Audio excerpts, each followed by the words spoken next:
it is true the trade is still scandalously stupid, but it becomes a scandal of an entirely different level if it is. It really don't make a difference if you say he or she. Brittney Griner is a man. Well, come on now. This is another conspiracy situation, but you see this picture. No shirt.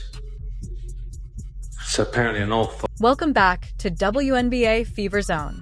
WNBA fans, a major controversy is making waves after Matt Walsh made serious claims involving Brittney Griner and the WNBA. The story has sparked intense debate, with questions surrounding what was allegedly hidden and why Sophie Cunningham's previous comments are now being brought back into the conversation. But what is actually being claimed, and what's the real story behind the controversy? We're going to separate the claims from the facts and break down everything you need to know. Let's jump straight into today's video and break it all down.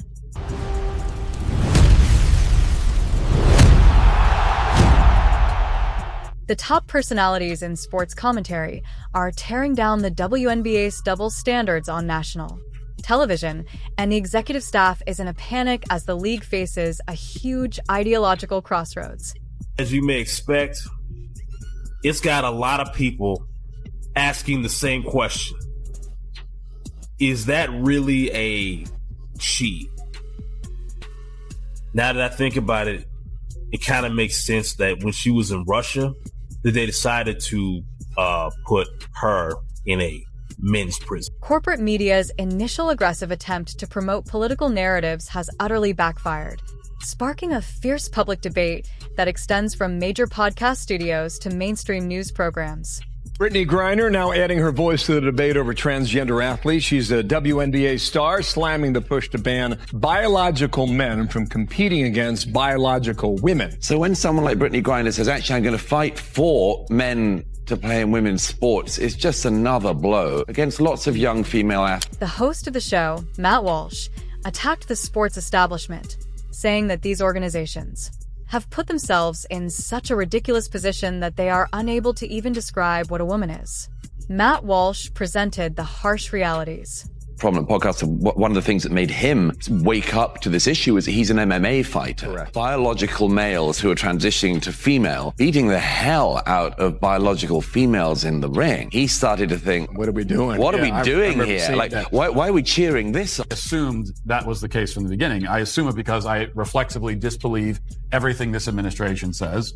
Also because a Griner or no one offer from Russia makes it easier on the White House. Russia would actually be doing the White House a favor by saying, we'll give you her or we'll give you nobody. Because it just makes it a simpler choice. But Russia's not interested in making things easier. It puts Biden in a more precarious and politically difficult situation to make him choose which American he wants. And so it just makes logical sense that Russia would prefer to put him in that situation. Especially because they likely knew that he would humiliate himself and his country by extension by choosing the lesbian basketball player over the Marine. Highlighting the fact that fundamental genetics underlies biological reality, XX chromosomes for women and XY for men, and caution that permitting biological males to participate in female sports totally undermines the essential safeguards that Title IX was designed to offer. Doesn't the WNBA have an onus of responsibility to be able to ensure that it's fair playership, though? I don't know if playership's a word. For college sports and for the WNBA, too, 100%. I mean, I don't think it's ever okay for guys to be playing girl sports. But if this is true, then she was like the origin of this epidemic. running that jail in Russia. She was running. During the conversation, Matt Walsh brought attention to the contentious political climate within the WNBA, highlighting how vocal, sensible athletes like Sophie Cunningham are compelled to defend biological reality in the face of league narratives that disregard fundamental Plans. You're going to have a tremendous platform, but where is that going to be on your radar in terms of advocating for athletes, all athletes, transgender athletes, to be able to play? Oh, I mean, that ranks high on the list of things that I'll be fighting for and speaking up against. You know, everyone deserves the right to play. The WNBA's Brittney Griner is a man. That's not a woman. That's not a female. That's not even a trans person. That is a man. Brittney Griner is, in fact, a man. When WNBA veteran Brittney Griner publicly intervened in the national discussion, the animosity became even further. Griner declared on camera that everyone has the right to participate in women's sports and vowed to utilize her platform to actively support trans athletes, denouncing continued attempts to prevent biological men from participating.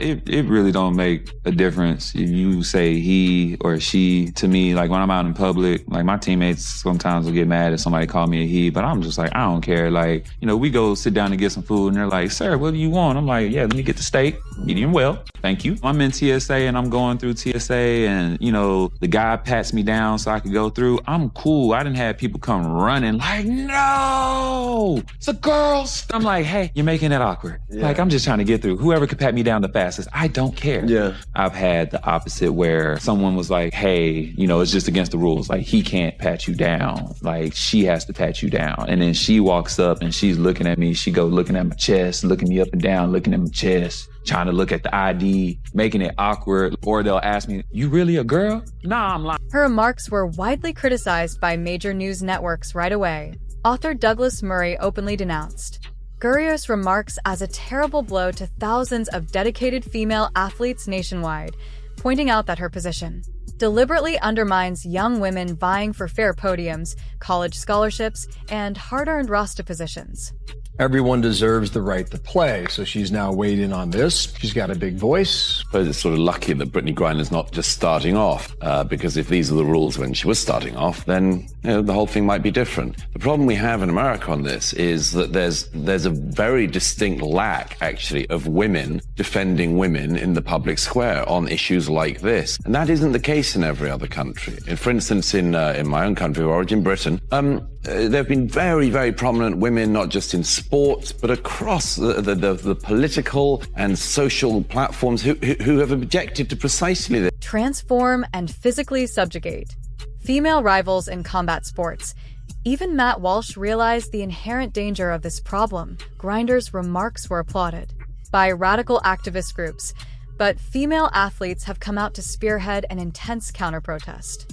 Sports luminaries like tennis star Martina Navratilova and two-time Olympian Sharon Davies strongly criticized Griner's story, pointing out that unfair biological competition has already cost nearly 14,000 female athletes opportunities and poorer finishing positions.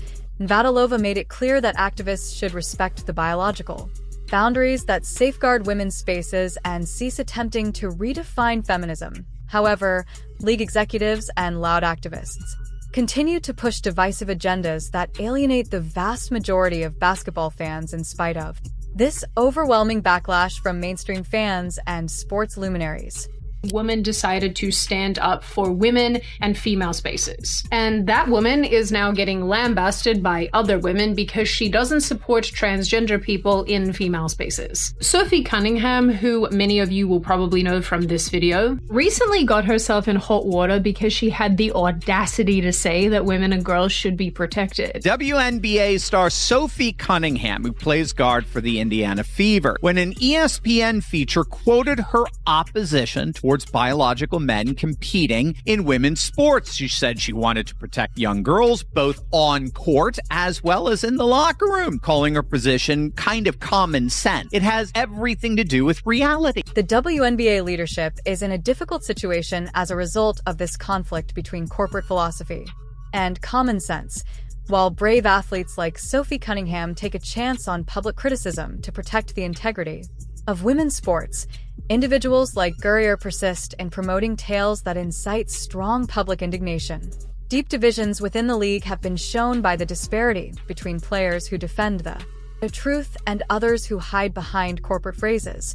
However, when the media narrative started to spiral out of control, Griner's own background suddenly came back into the forefront due to viral online investigations and resurfaced evidence, creating an explosive issue that league officials are frantically attempting to ignore.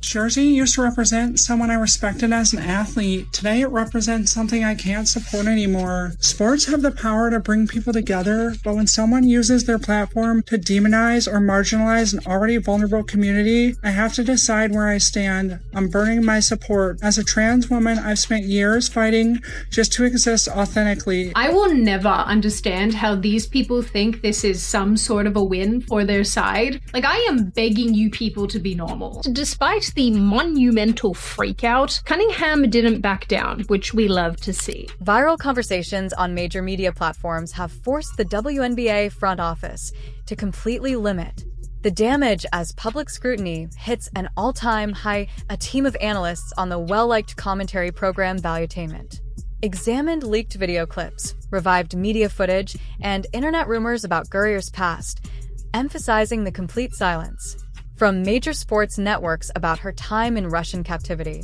Brittney Griner, the WNBA's Brittney Griner, is in fact a man. Value, Brittney. Let me see something real quick. Brick, thank you. Damn. Look at the chest. Jab stepping, it's a brick. Swing and a miss. It's very clearly Brittney. I ain't gonna fake it right now. They called him/her by their name. And as you can clearly see here, his bare chest is completely exposed. While private athletic organizations can try to promote whatever narratives they choose, taxpayer-funded sports and educational opportunities must strictly uphold biological fairness, according to analysts who highlighted the obvious double standards in how legacy sports outlets cover contentious league topics. The panel clarified that basic biological characteristics such as lung capacity, bone density, and raw muscle power offer male athletes an indisputable physical edge over female competitors, making biological limitations in sports non-negotiable. The reason the WNBA was losing money and fighting for mainstream relevance is made clear by this uncontrolled media circus. Again, cultural power. This is why the WNBA this is not going to go away. This issue is not going to go away. They're in such a bad position here. Caitlin Clark, they have cultural power.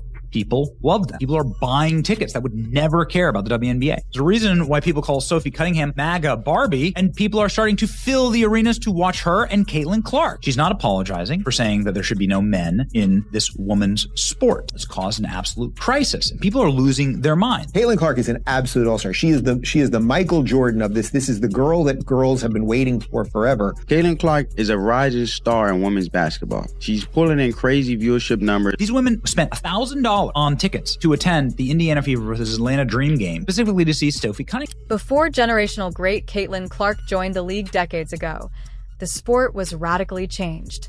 Overnight, she broke viewing records, filled arenas all over the country, and gave women's basketball previously unheard of commercial significance.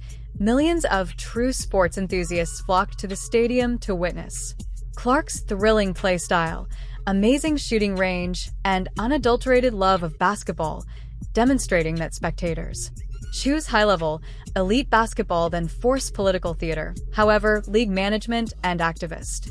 Pundits consistently let contentious culture disputes overwhelm the game rather than fully preserving and honoring Clark's historic significance. This thing that he's doing where he's pretending that he's a woman is very smart. It really don't make a difference if you say he or she to me. Some psychopath can just pretend that they're a woman and knock women over on the court. I gotta take this out. Norman's a fucking woman, dude. I bet. It's a giant dude. A giant dude who's just dominating these chicks. So the more controversy there is, the more people do come to see them. The crazy thing about the WNBA, imagine if the NBA had the same sexual dynamic.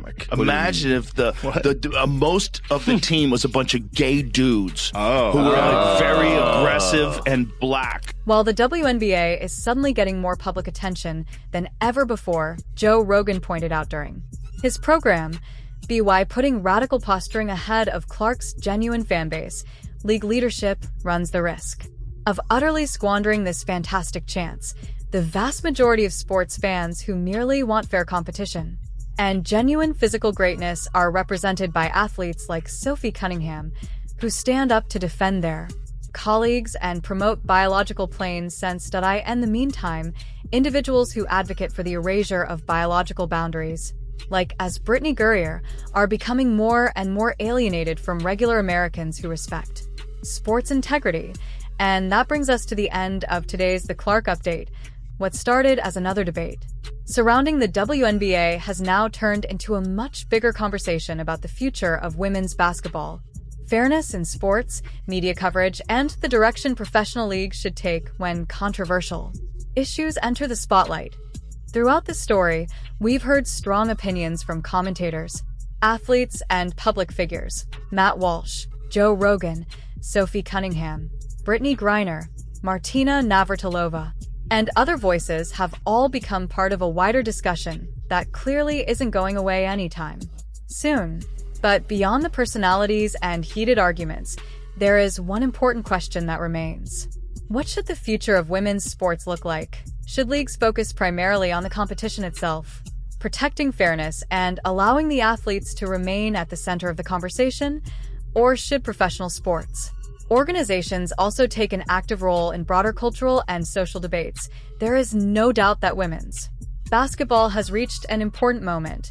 The popularity surrounding players such as Caitlin Clark has brought enormous attention to the WNBA, attracted new fans, increased interest in games, and created opportunities for the sport to reach an even larger audience. That makes the decisions made by league leadership more important than ever. At the same time, conversations about gender, eligibility, fairness, and inclusion are extremely complicated. Different athletes and fans have different experiences and opinions, and those views deserve to be discussed honestly rather than reduced to simple slogans. Now, we want to hear from you. What do you think about the arguments presented in today's story? Do you agree with the criticism directed toward the WNBA? What role should biological differences play in women's sports? And where do you stand on the different positions expressed by people like Sophie Cunningham and Brittney Griner? Let us know your thoughts in the comments below. And remember, you don't have to agree with everyone to be part of the conversation. Keep the discussion respectful, share your perspective, and tell us what you think the WNBA should do moving forward. If you enjoyed this video, smash that like button, subscribe to the Clark Update, and turn on notifications so you never miss another major WNBA story, Caitlin Clark Update, or breaking development. Also, share this video with other basketball fans who might want to join the discussion. Your support helps the channel continue bringing you the latest stories and debates from around the world of women's basketball. There is clearly much more to come, and whatever happens next, this conversation is going to continue. Thanks for watching the Clark Update. Stay informed, stay engaged, and we'll see you in the next video, where the biggest WNBA stories get broken down. Thanks for watching this WNBA Countdown. Remember to like and subscribe for more action. We will see you in the next video.